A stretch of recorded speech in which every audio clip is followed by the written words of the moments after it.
kemerdekaannya, ya. Setiap bulan 8 yang kita ingat cuma satu, yaitu kemerdekaan. Ya toh? Setiap bulan 8 kita akan teringat, wah, kemerdekaan. Ini memang hari yang spesial, bulan yang spesial, ya.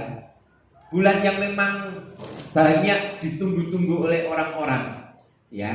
Karena merasa di bulan ini banyak sekali kegiatan. Kadang orang-orang yang di kampung-kampung dulu sebelum pandemi, kalau sudah 17 Agustus banyak acara yang dilakukan. Nah, pagi hari ini ada pesan Tuhan yang penting yang harus kita dengar tentang arti dari kemerdekaan. Kita percaya kita semua ini adalah secara jasmani kita semua ini sudah merdeka. Ya toh, Bapak Ibu yang kasih Tuhan, kita sudah merdeka. Bangsa kita sudah merdeka. Ya, kita sudah mengalami yang namanya kemerdekaan. Dulu nenek moyang kita sudah melakukan begitu banyak cara, bahkan dia mengorbankan dirinya, ya kan? Banyak, tidak sedikit yang gugur di dalam membela, di dalam mencapai kemerdekaan. Banyak yang mengalami sengsara pada waktu itu saat memperjuangkan untuk memperoleh kemerdekaan. Nah, sekarang kita sudah memperoleh kemerdekaan. Kita semua sudah dimerdekakan. Bangsa kita termasuk saudara dan saya tidak dijajah lagi. Kita semua ini sudah merdeka. Kita semua ini sudah merdeka. Tetapi itu memang secara jasmani, ya. Kita mau melihat secara rohani, saudara. Sebab kita ini adalah orang-orang percaya yang memang ada di kemerdekaan ini. Bagaimanakah kita?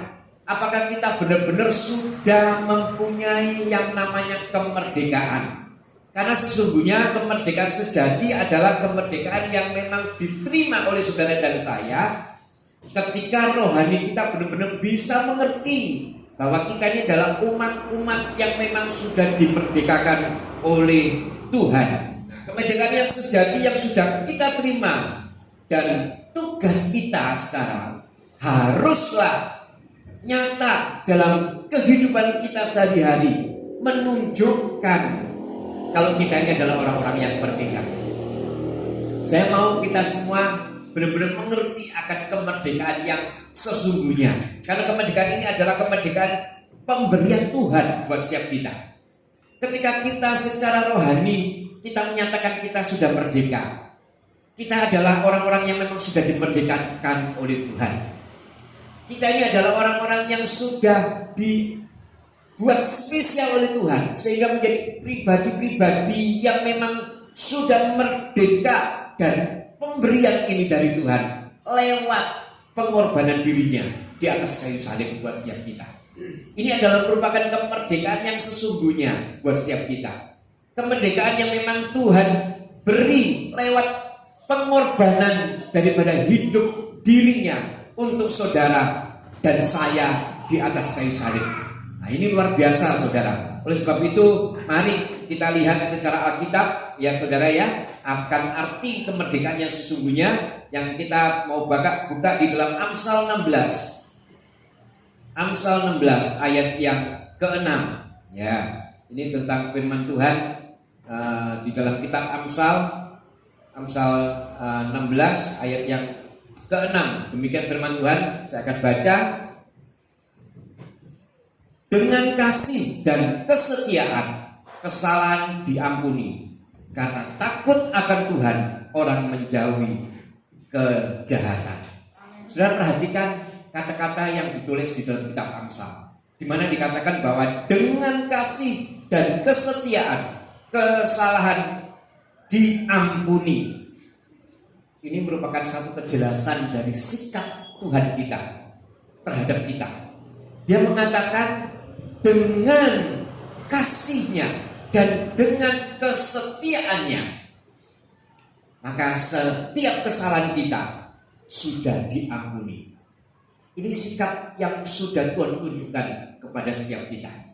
Tuhan bahkan bukan cuma tunjukkan, sudah dibuktikan buat setiap kita. Ya, saya mau kasih tahu kepada saudara, sikap daripada Tuhan ini adalah sikap yang luar biasa. Jelas sikap karena kasihnya dan karena kesetiaannya, saudara dan saya beroleh pengampunan daripada Tuhan lewat pengorbanannya di atas kayu salib. Saya tidak bisa menjelaskan lagi kepada saudara bagaimana Tuhan melakukan pengorbanannya untuk setiap kita di atas kayu salib. Ya, saya percaya saudara sudah mengerti. Tetapi jika pagi hari ini saya kembali mengatakan bahwa sesungguhnya apa yang dilakukan Tuhan di atas kayu salib adalah merupakan karya yang terbesar dalam hidup setiap kita. Dia memberikannya dengan sungguh-sungguh karena dasar kasih dan kesetiaannya buat setiap saudara dan saya. Tidak bisa dibandingkan dengan apapun, saudara. Bahkan tidak bisa kita balas apa yang sudah Tuhan lakukan dengan apa yang kita akan lakukan untuk membalas setiap perbuatan yang sudah Tuhan lakukan untuk hidup kita. Apa yang dilakukan Tuhan itu adalah merupakan pembuktian kesetiaan dan kasih-Nya yang luar biasa. Kasih yang kalau firman Tuhan mengatakan kasih yang bagaikan lautan yang luas, yang dalam, bahkan seperti langit yang tinggi. Tidak bisa diukur dengan apapun, saudara. Tidak bisa diukur dengan apapun. Saudara bisa bayangkan betapa mengasihinya Tuhan buat setiap kita. Ya, apa yang dilakukan oleh Tuhan ini adalah bukti nyata. Dan saya mau katakan, tidak ada kasih yang melebihi apa yang sudah Tuhan lakukan buat setiap hidup kita. Tidak ada, saudara, di dunia ini. Bahkan orang tua kita pun tidak bisa memberikan kasih seperti apa yang Tuhan berikan dalam hidup kita. Bahkan anak kita pun, bahkan saudara kita pun, siapapun tidak ada. Karena kasih yang sesungguhnya, yang tidak bisa dibandingkan dengan apapun, adalah kasih yang sempurna, yang Tuhan sudah tunjukkan di dalam setiap hidup kita. Oleh sebab itu wajiblah kita, sekali lagi, kemerdekaan ini mengingatkan juga kepada setiap kita bahwa kita sesungguhnya juga adalah orang-orang yang sudah merdeka. Orang-orang yang sudah dimerdekakan oleh Tuhan. Orang-orang yang sudah menikmati kemerdekaan, ya, yang artinya kita sudah diampuni, yang artinya kita sudah ditebus, yang artinya kita sudah dimerdekakan oleh Tuhan. Ini merupakan satu pemberian yang tidak bisa dibandingkan dengan apapun. Pemberian yang sungguh-sungguh sangat sempurna. Jelas saya katakan, bagaimanapun kelakuan saudara dulu, ya, sebelum mengenal Tuhan, bagaimanapun jahatnya saudara dulu sebelum kenal Tuhan, bagaimanapun durhakanya saudara dulu sebelum mengenal Tuhan, saya katakan hari ini saudara sudah diampuni oleh Tuhan. Ini yang harus kita pegang, saudara. Sebab saya mau katakan banyak sekali orang-orang yang masih merasa belum diampuni dosanya oleh Tuhan. Mereka masih mau menganggap aku apa mungkin diampuni oleh Tuhan. Dia masih berkecimpung di dalam dosanya, padahal sesungguhnya kemerdekaan sudah Tuhan berikan buat setiap kita. Ketika kita mengaku Yesus sebagai Tuhan dan Juru Selamat kita, di situ karya keselamatan, penebusan, yang artinya kita sudah dimerdekakan oleh Tuhan. Kita mau lihat di dalam Mazmur 103 ayat yang ke-8, ya, 103 ayat 8. Saya akan baca nanti sampai ayat ke-10, ya. Ayat demi ayat saja kita akan lihat, saudara, di Mazmur 103 ayat 8. Demikian firman Tuhan, Tuhan adalah penyayang dan pengasih. Nah, saudara lihat ini. Ini merupakan satu tulisan Mazmur yang ditulis oleh Daud, yang merupakan satu pernyataan daripada Daud yang mengatakan bahwa Tuhan adalah penyayang dan pengasih. Terus dikatakan lagi, panjang sabar dan berlimpah kasih setia. Nah, saudara lihat ayat ke-9, ya. Tidak selalu ia menuntut. Ia di sini huruf besar, berarti Tuhan dikatakan. Tidak selalu Tuhan menuntut dan tidak untuk selama-lamanya ia menendam. Saudara bisa lihat di dalam ayat ini, ternyata Tuhan kita memang Tuhan yang pendendam. Yang artinya apa? Ketika saudara benar-benar sudah diampuni dan masih melakukan apa yang Tuhan tidak senangi, Tuhan katakan memang Tuhan adalah Tuhan yang pendendam. Dia tidak suka melihat anak-anaknya ketika sudah diampuni, ketika sudah diambil, ketika sudah dimerdekakan, masih masuk, masih mempunyai mental sebagai orang yang belum dimerdekakan. Nah, saudara, kita lihat di ayat berikutnya, ayat 10. Tidak dilakukannya kepada kita setimpal dengan dosa kita, dan tidak dibalasnya kepada kita setimpal dengan kesalahan kita. Hukum dunia mengatakan mata ganti mata, tangan ganti tangan, nyawa ganti nyawa. Hukum dunia mengatakan pembalasan adalah lebih besar, lebih kejam daripada perbuatan. Hukum dunia mengatakan seperti itu, saudara. Ya, yang artinya mereka mengatakan ketika kita melakukan apa yang kita lakukan, pasti akan mengalami balasan. Tapi firman Tuhan pagi hari ini mengatakan kepada saudara bahwa Tuhan kita tidak membalas setiap kejahatan, tidak membalas setiap dosa yang sudah saudara lakukan. Dia tidak membalas setimpal dengan kesalahan kita. Saudara bisa bayangkan kalau saudara mengalami pembalasan daripada Tuhan. Saat ini kita tidak akan bisa beribadah, saudara, karena begitu banyak kita lakukan apa yang tidak menyenangkan hati Tuhan. Kalau saudara merenung mulai dari kecil sampai besar, ya, kalau diingatkan aja sama Tuhan beberapa dosa, mungkin beberapa kejadian yang saudara lakukan, saya percaya tidak akan sebanding dengan sekarang apa yang Tuhan lakukan dalam hidup saudara. Ini merupakan sesuatu bukti nyata di dalam hidup kita, saudara. Oleh sebab itu layaklah kita ini sekarang ini benar-benar adalah orang-orang yang harus bisa mengerti akan sikap Tuhan kita, tahu akan sikap atau sifat Tuhan kita. Dia sudah memberikan kemerdekaan buat saudara. Amin. Dia sudah memberikan kemerdekaan buat saudara. Nah, inilah yang saya katakan merupakan kemerdekaan sejati dari hidup saudara. Apa yang diberikan oleh Tuhan inilah merupakan kemerdekaan yang sejati, yang artinya apa? Kemerdekaan dari dosa. Kita benar-benar sudah mengalami kemerdekaan dari dosa. Oleh sebab itu mari kita gunakan kemerdekaan yang diberikan oleh Tuhan dengan sebaik-baiknya. Yang artinya apa, saudara?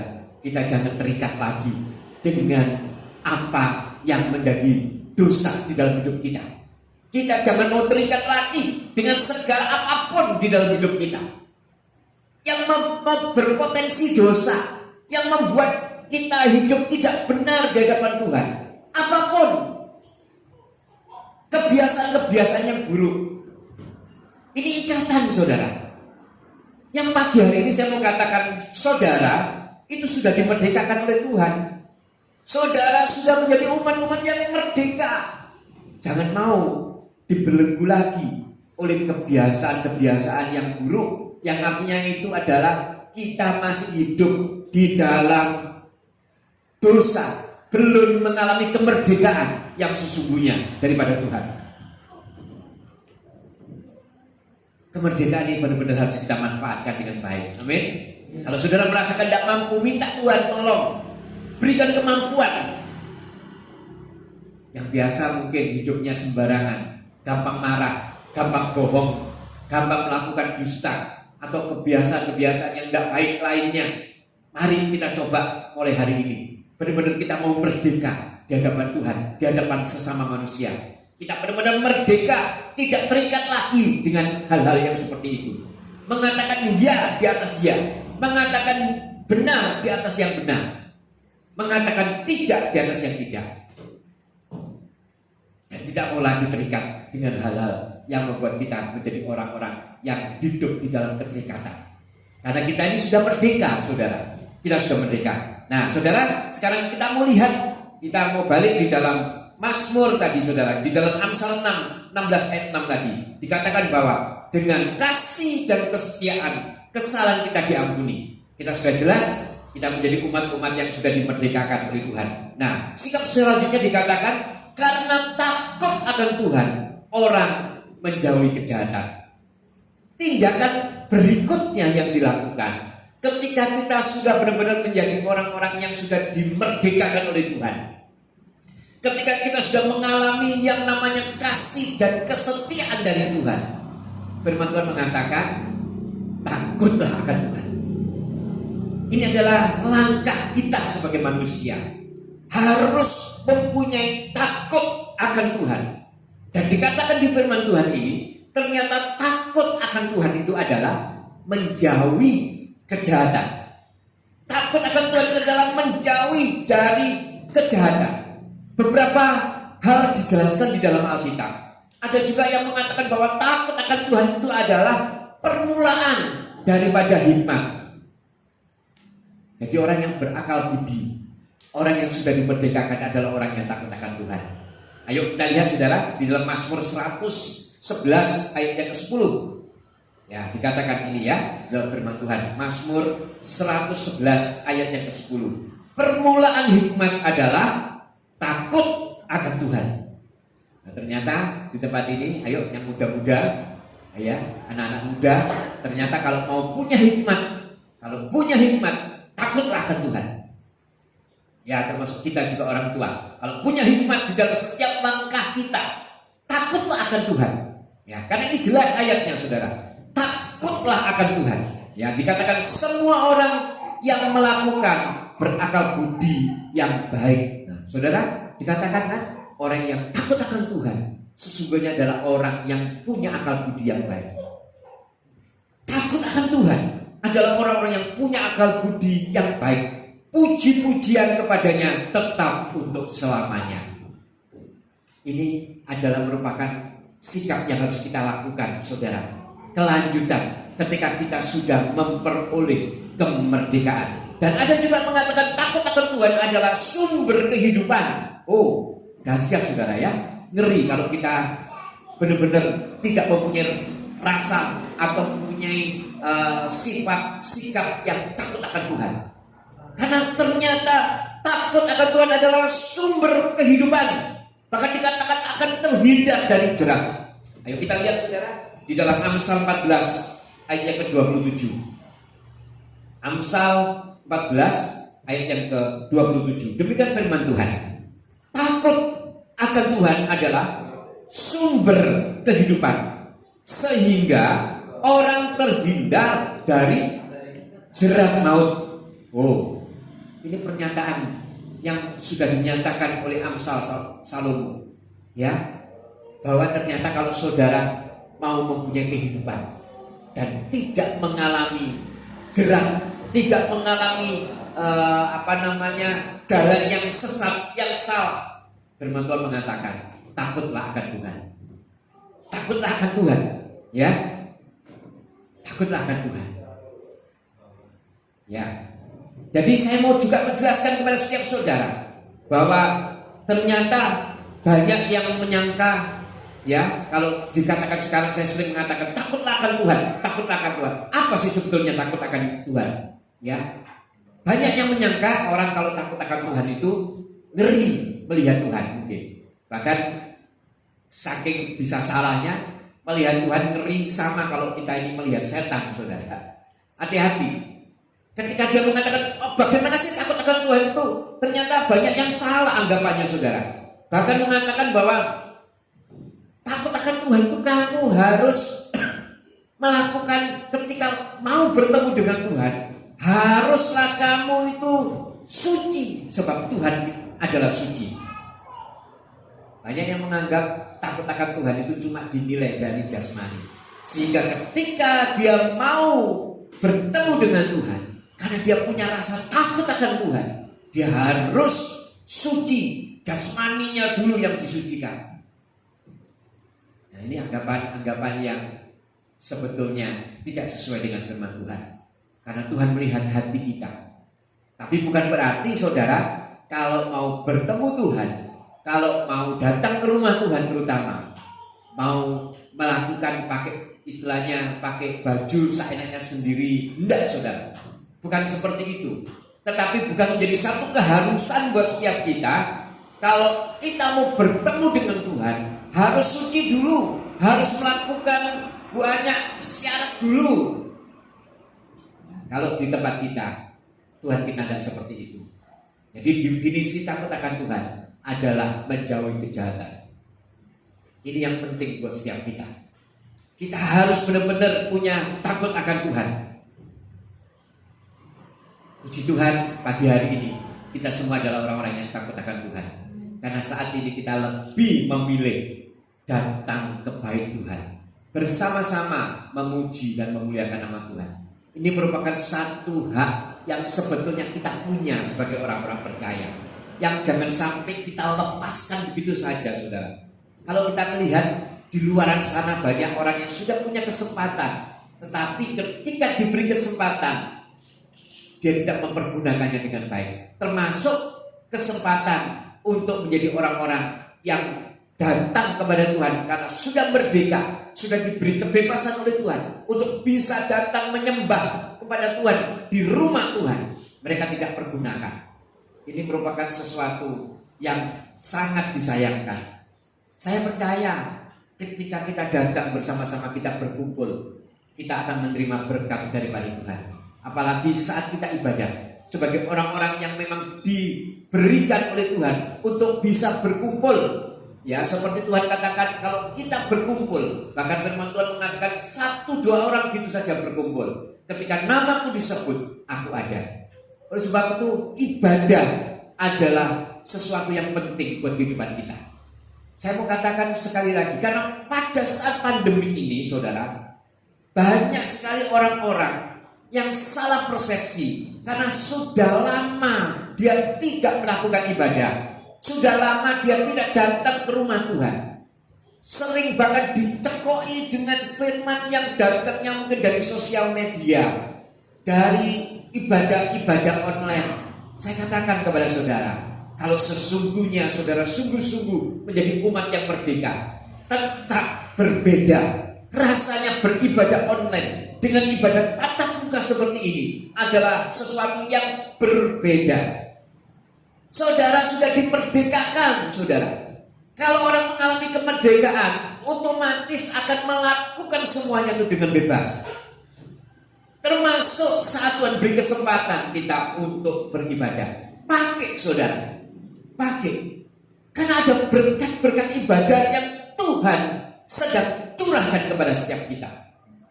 Saat ini mungkin saudara mengatakan, mana Pak, aku habis ibadah pulang, ya biasa-biasa saja.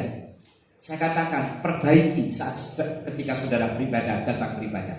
Benar-benar datanglah dengan hati yang haus, sebagai pribadi-pribadi yang merdeka, yang sudah dimerdekakan oleh Tuhan. Datang beribadah dengan hati yang haus, dengan hati yang lapar, karena sudah diberi kebebasan oleh Tuhan untuk bisa bertemu dengan Tuhan. Pakai itu dengan sungguh-sungguh. Saya percaya ketika kita sungguh-sungguh memanfaatkan itu, saudara pulang pasti akan mengalami kelegaan. Ini yang harus saudara tangkap. Saya ingatkan kepada saudara, Tuhan tidak pernah memaksa kita. Dia sudah memberikan yang terbaik buat setiap kita, tetapi Dia tidak memaksa kepada saudara. Saudara tetap diberi hak kepada oleh Tuhan untuk mengambil keputusan. Dan saya sebagai hamba Tuhan selalu mengingatkan, ambillah yang baik, ambillah yang benar. Jangan sampai gara-gara sesuatu yang ditawarkan oleh dunia, ya bahkan memang kadang seperti tadi saya katakan, ibadah online baik daripada kita tidak beribadah. Tetapi lebih baik lagi kalau kita beribadah secara tatap muka. Karena ini adalah merupakan kegenapan firman Tuhan. Dan banyak saudara saya mau katakan, di dalam ibadah-ibadah online, pengajaran-pengajaran yang kadang tidak sesuai dengan firman Tuhan. Kita bukan mengatakan ajaran kita benar, ajaran kita paling baik, ajaran kita paling sempurna. Tidak, tetapi kita tahu apa yang diajarkan ketika kita bertatap muka. Itu adalah merupakan pengajaran yang benar-benar dipertanggungjawabkan di hadapan Tuhan. Dan saya sebagai hamba Tuhan, ketika saudara percaya sebagai gembala, ketika mengajarkan sesuatu dan kita bertatap muka, kita otomatis tidak akan tinggal diam. Kita akan terus melangkah, melihat, mengawasi. Karena ini adalah tanggung jawab sebagai hamba Tuhan. Tetapi ketika pengajaran yang datangnya dari luar, mereka memberikan pengajaran melewat mungkin dengan ibadah yang masih online, sesuatu yang mungkin sangat vital. Dan itu saudara yakini. Ketika saudara mengalami kegagalan, ketika saudara mengalami yang namanya kehidupan yang tidak sesuai dengan apa yang sudah difirmankan, saudara tidak bisa berbuat apa-apa. Karena pengajaran-pengajaran sekarang yang begitu banyak di luar sana, sesungguhnya saya katakan kita harus hati-hati. Dan saya mau kita sebagai orang-orang yang merdeka, yang sudah diberi kemerdekaan oleh Tuhan, ambillah kemerdekaan yang sesungguhnya. Kalau Tuhan kasih kesempatan kita bisa beribadah, pakai saudara, pakai. Jangan sia-siakan. Ya, tetap pakai. Gunakan prokes dengan baik. Kita tetap melangkah. Saya percaya kalau kita melangkah seperti apa yang Tuhan inginkan, kita akan menjadi pribadi-pribadi yang benar-benar memperoleh kemerdekaan.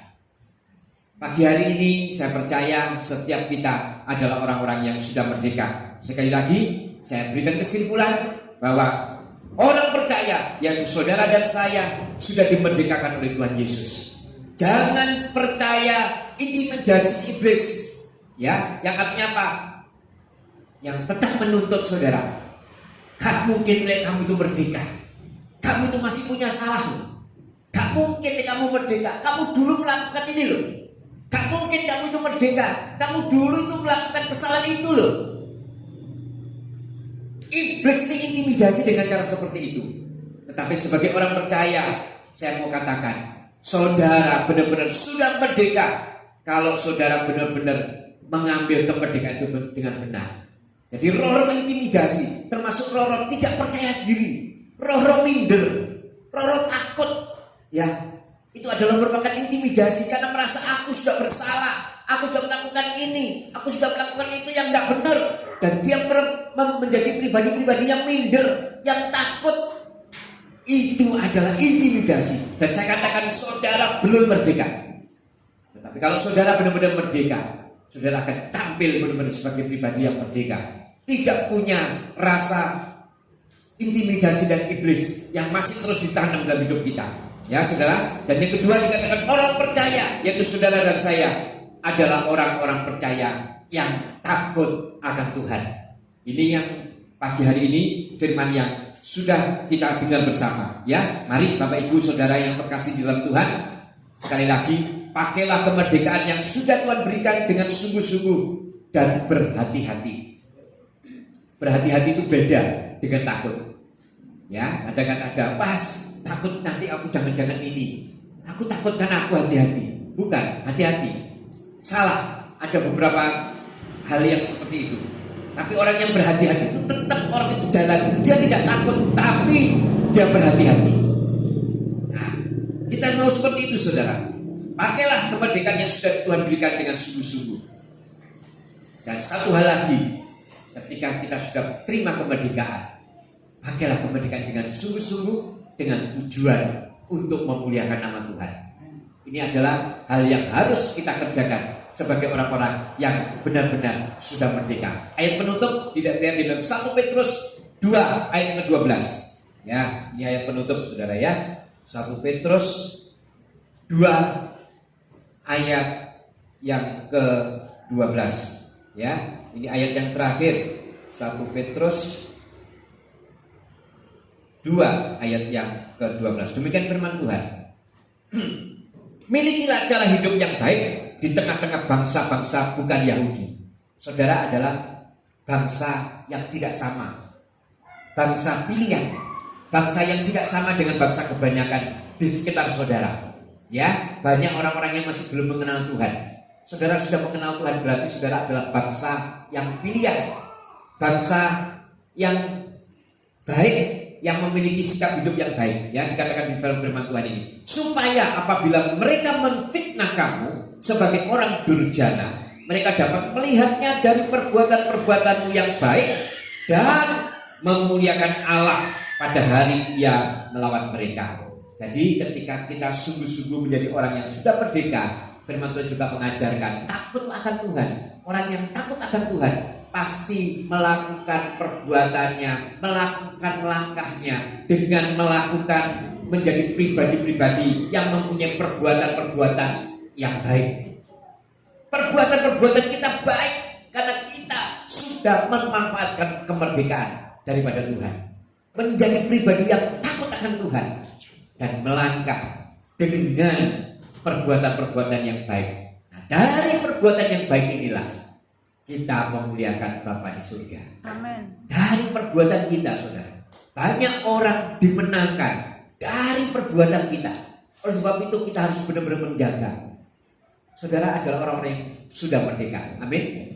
Orang yang sudah merdeka adalah orang-orang yang takut akan Tuhan.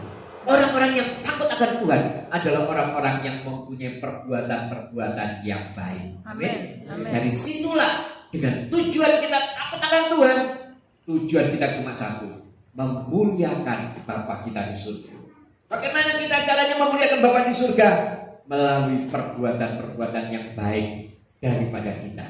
Amin. Ini adalah pesan yang Tuhan taruh di dalam hati saya buat setiap saudara dan saya. Jadi orang yang merdeka, orang yang sudah dimenangkan, mari kita benar-benar menikmati pesan Tuhan pada pagi hari ini, supaya saudara benar-benar menjadi pribadi yang benar-benar merdeka. Karena kemerdekaan itu bukan cuma sekedar di mulut. Orang lain ngomong merdeka, merdeka, tapi sesungguhnya mereka masih hidup bukan di dalam kemerdekaan. Buktinya apa? Demikian juga dengan buktinya apa? Mereka masih hidup di dalam sikap sifat yang masih tertekan, yang masih tidak punya kebebasan. Demikian juga dengan rohani, saudara. Kita katakan aku sudah merdeka, sudah ditebus oleh Yesus, sudah ditebus oleh darah Yesus, sudah ditebus di atas kayu salib. Tetapi hidup kita masih mengalami keterikatan, masih terikat dengan hal yang tidak benar. Maka saya katakan kita sesungguhnya belum merdeka. Tetapi kalau kita mau merdeka benar-benar, kita akan terlepas dari semua ikatan-ikatan yang tidak baik. Kita menjadi pribadi-pribadi yang berbuat baik karena kita takut akan Tuhan. Dari perbuatan baik itulah kita memuliakan Bapa kita di surga. Oleh sebab itu kita jaga pribadi-pribadi kita. Ya, buktikan dimanapun saudara ditempatkan oleh Tuhan, dimanapun, baik melalui pekerjaan saudara, baik melalui apapun yang saudara lakukan, jadilah pribadi-pribadi yang mempunyai perbuatan yang baik. Kenapa? Karena saudara dan saya sudah dimerdekakan oleh Tuhan. Amin. Ini pesan Tuhan buat setiap saudara. Saya percaya pesan yang sederhana ini biarlah memberkati setiap saudara. Saudara tangkap apa yang menjadi kebenaran firman Tuhan. Tetap menjadi pribadi-pribadi yang merdeka dan punya perbuatan yang baik dengan tujuan untuk memuliakan Bapa di surga. Saya percaya langkah hidup saudara akan menjadi langkah hidup yang berhasil. Puji nama Tuhan. Saya tidak melanjutkan firman Tuhan. Saya tutup sampai di sini. Mari kita tutup Alkitab. Saya undang pemain